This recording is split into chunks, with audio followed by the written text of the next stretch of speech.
During slavery, there was something called the Seminole Wars. There were many slave rebellions in this country that a lot of people don't talk about. In the 1800s, there were really a lot of slave rebellions, and people were very nervous about what was going on, what had gone on in Haiti, because Haiti had made themselves independent by having a big slave uprising.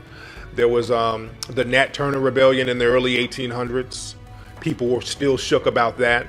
You had the Denmark Vesey. He was going to have a slave rebellion in South Carolina. That got foiled, but they had up to 9,000 people ready to put in work. So a lot of people were very nervous about slave rebellions in this country. The Seminole War, it was a war of Native American and black people mixed together, calling themselves Seminoles, because there's no such thing as a Seminole Indian. A Seminole Indian, it's a made-up term. A Seminole basically means runaway by definition. A lot of black people were fighting for their freedom. The image of black people just sitting around waiting on people to free them, that's an image to keep us submissive. It was also not economically feasible because of the rebellions that were going on. See, we're not talking about just slavery. We think there was slavery and there was a couple of rebellions like Nat Turner, who, by the way, my wife is a descendant of Nat Turner. And they were thinking that it was just Nat Turner. They were burning and destroying, and there was true guerrilla warfare going on. Ending slavery was not the reason a civil war was fought at all. The Civil War was fought to bring the South back into unison with the North and to destroy the economic advantage that the South had had due to slavery. They cared nothing about the lives of black people. They cared nothing about the way that we were treated. They cared nothing about African life. It was not about protecting us because they had somehow waken up and realized that we were human beings too. No, the South was growing too powerful. Capitalism started to rise. But what began to happen is that in capitalism rising, it began to stifle capitalism, because capitalism demands as an economic system that people are always trying to rise to the higher. They're competing. Competition fuels capitalism. But if you could buy an African for $300 and then pay somebody for 20 years $300 a year, which would you do? You'd buy someone one time for $300. But that's going to stifle capitalism, because what's going to happen is there's going to be no competition, because what European is going to compete for a job that they could buy an African to do?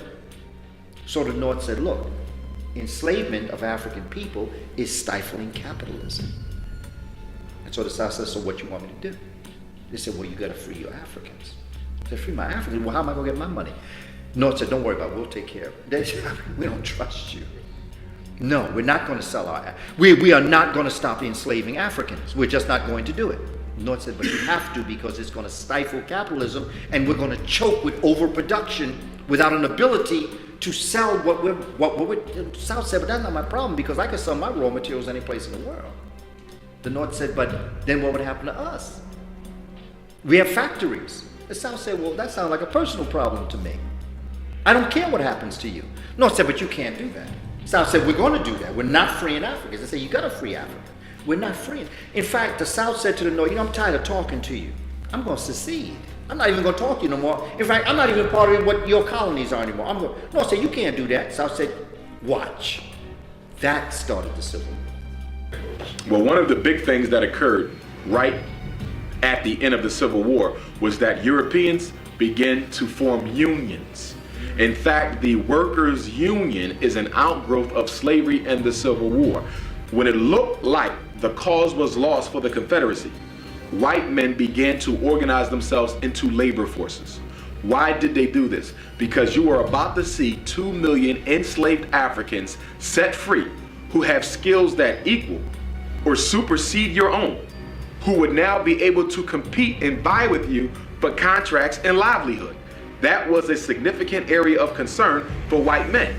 Okay, so if I was a European who was looking for work, couldn't find any because it had already been hired up to the slaves of a certain master. So when the Civil War came about and when slavery was about to end, that intensified. Because now slaves would be aggressively looking for work, because when slavery ended, they had nothing to which they could claim their own to make a living.